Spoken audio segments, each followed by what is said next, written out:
来到 Mia Mystery。在影集《后羿弃兵》中，天才西洋手贝斯遇到启蒙老师，靠着对西洋棋的天赋及努力付出，克服人生困境及挑战，在这64格的棋盘中找到新天地并成就自我。今天故事的主角皮丘什金和贝斯有着相似的背景，但他却变成俄罗斯恶名昭彰的连环杀手。他计划杀害64人，把西洋棋格填满，被俄罗斯媒体称为比茨维斯基的疯子。又因为他会用西洋棋盘记录受害者人数，也被称为棋盘杀手。是什么造成他这样残酷的性格呢？这一切或许和他小时候发生的一场意外有关。亚历山大·尤里耶维奇·皮丘什金出生于1974年4月9日。他的父亲是个酒鬼，在他小时候就抛家弃子，留他和母亲相依为命。母亲很快的改嫁，家里多了继父和同母异父的弟妹。据说小时候的皮丘什金和善有礼，和其他小朋友打成一片。不过在他4岁那年不慎从荡秋千上摔落，脑部被回荡的秋千重击，从此性格大变，也开始接受一所神经系统疾病中心的监察，直到他20岁。有专家认为这次的意外对他的前额叶皮质造成永久伤害。前额叶皮质位于大脑前方，掌管理性、情绪、思考等。这次意外后，活泼爱笑的小皮丘什金变得阴晴不定、暴躁易怒，变成了其他小朋友眼中的怪胎，也开始受到同侪间言语及肢体上的霸凌。母亲于是帮他转到特殊教育学校。尽管童年的成长环境充满挫折，但皮丘什金的外公发现他天资聪颖，特殊学校的教育并不能让他展现天赋，于是外公鼓励他在校园生活外追求其他兴趣，也买了只狗陪伴他，并在自己家里教他西洋棋。小皮丘什金也迅速展现过人天分。距离住家不远处有个占地广大的森林公园，比茨维斯基公园。祖父常带他到那里和成人对弈，尽管和对手年龄有一段差距，但小皮丘什金胜多败少。对待成长过程中充满挫折的皮丘什金来说，他在西洋棋盘的64个方格中重建自信。在这里他就是主宰者，一切他说了算。皮丘什金的青少年时期依旧遭受同侪霸凌，而祖父及爱犬的相继过世更是带给他巨大的打击。他也开始染上酒瘾，他将爱犬埋在比茨维斯基公园中，而这个公园也成为他日后最常杀人的地点。选择比茨维斯基公园是谋杀与爱，皮丘什金曾这么说。1992年，皮丘什金的第一位受害者出现了。米哈伊尔·奥季丘克和皮丘什金是同学，当时皮丘什金刚满18岁，他找米哈伊尔一起合作杀人，使用铁锤当工具，地点为比茨维斯基公园，都在这时就定案了。起初米哈伊尔随口答应，之后拒绝加入计划。皮丘什金于是转而将米哈伊尔当作下手目标，在米哈伊尔公寓将他勒毙后从窗户抛尸。皮丘什金虽然有受到警方调查，但最后案子以坠楼轻生结案，给皮丘什金一个警察很笨的印象。皮丘什金事后和警察说，第一次杀人的感觉像是初恋，我永远也忘不了。从1992年到2001年的9年间，皮丘什金并没有再杀人。成年后的他先当了木匠学徒，接着又在超市担任搬运工。在老板眼中，他是一位勤奋、有礼貌的员工，而邻居口中的皮丘什金是位沉默寡言而善良的年轻人，会因为一只小猫的死而痛哭不已。谁也没想到，这样一位看似善良有礼的年轻人，就是恶名昭彰的连环杀手。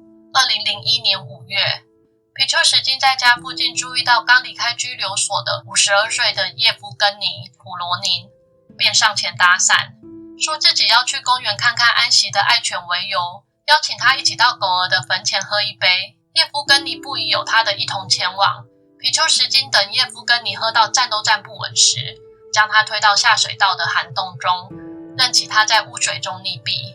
回到家后，皮丘什金拿出15数字推盘，并贴上1和2，代表他的第一及第二位受害人米哈伊尔和叶夫根尼。同年，皮丘什金以酗酒、吸毒者或穷困男子为目标，用类似的手法陆续杀了11个人，一连串在公园涵洞附近的死亡事件让警方开始在附近加强巡逻。皮丘什基于是决定低调一阵子，把目标转移到邻居身上。2002年1月，皮丘什基约了新的受害者到某间公寓喝酒。在对方喝醉后，皮丘什基就把对方从16楼推下去。但皮丘什基觉得受害者坠楼时的尖叫声实在是太刺耳了，于是决定把作案地点移回比茨维斯基公园，以铁锤攻击受害者头部，并推下水道涵洞为杀人手法。这年他陆续杀了14人。当他的15数字推盘容不下所有受害者后，他改用月历做记录。当月历也逐渐被填满后，他把这些数字改贴到西洋棋盘上。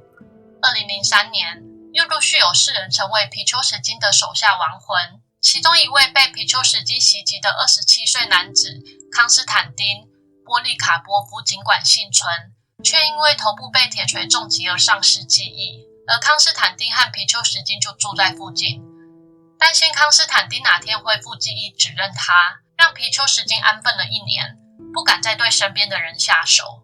到2005年时，皮丘什基杀害的人数已超过40人，但由于受害者多是社会边缘人，失踪了也不一定会被发现，或是受害者尸体在地下水道被发现时，通常被当作酒醉跌落的意外处理，都没有进入警方的调查范围。不过这样的杀人模式再也无法满足皮丘什基了，他开始想要被关注、被讨论。他开始在受害者身上留下记号，当作自己的签名。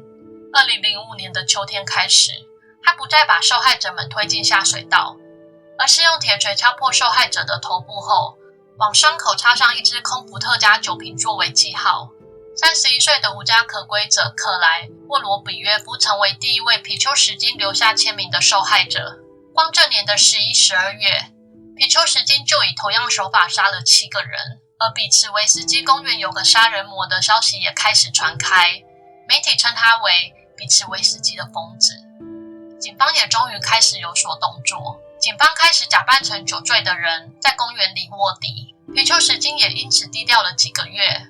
这期间，警方也曾经误逮过几位可疑人物，一位有变装癖好的男性，装扮成女性在比茨维斯基公园被警方逮捕。警方在他身上搜出一把铁锤，以为终于将凶手逮捕归案。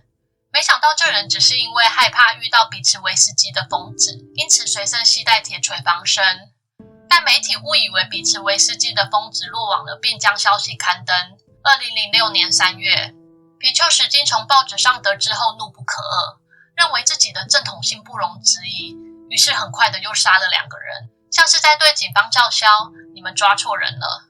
这年6月，皮丘什基锁定了第63位受害者，他的好友兼同事36岁的玛丽娜·摩斯卡约娃。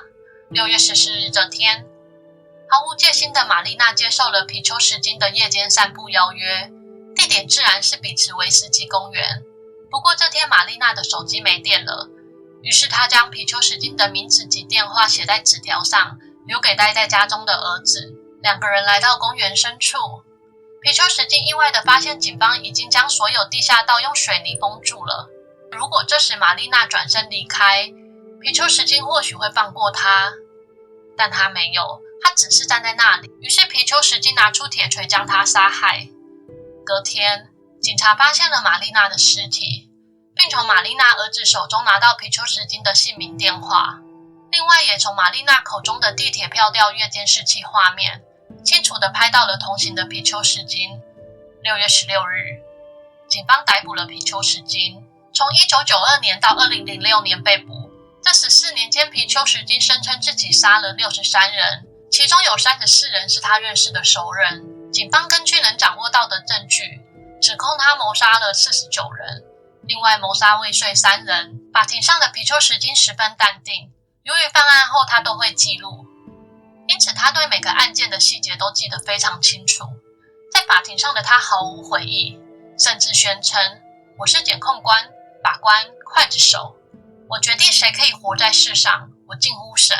由于俄罗斯从1996年起就已暂缓执行死审，皮丘什基只被判处终身监禁，前15年必须单独监禁。这个案件到这边就讲完了。我想探讨的是皮丘什基的心理状态。俄罗斯塞博斯基研究所判定皮丘什金神智正常，有自恋型人格障碍、反社会型人格障碍。俄罗斯司法精神病学专家维诺格拉多夫分析是主妇的死刺激皮丘什金成为连环杀手。主妇处事让他深信自己被主妇抛弃了，出于报复心理，于是他谋杀大量的老年人。另一方面，皮丘什金借由杀人满足性需求，他渴望异性但害怕失败，无法循正常管道满足性需求，于是透过暴力得到性欢。警方在皮丘什金家搜出大量的色情光碟，发现他对性暴力特别有兴趣。他还曾经对调查人员说，杀人带来的欢愉就像是连绵不绝的性高潮。童年对一个人的成长影响深远。皮丘什金的童年虽然遭遇许多挫折，但他有主妇的关爱及栽培。很可惜的是，他最后还是走错了路。你觉得是什么造成他偏激的行为呢？欢迎留言告诉我。如果你喜欢今天的节目，欢迎帮我按赞、留言、开启小铃铛。我们下次见。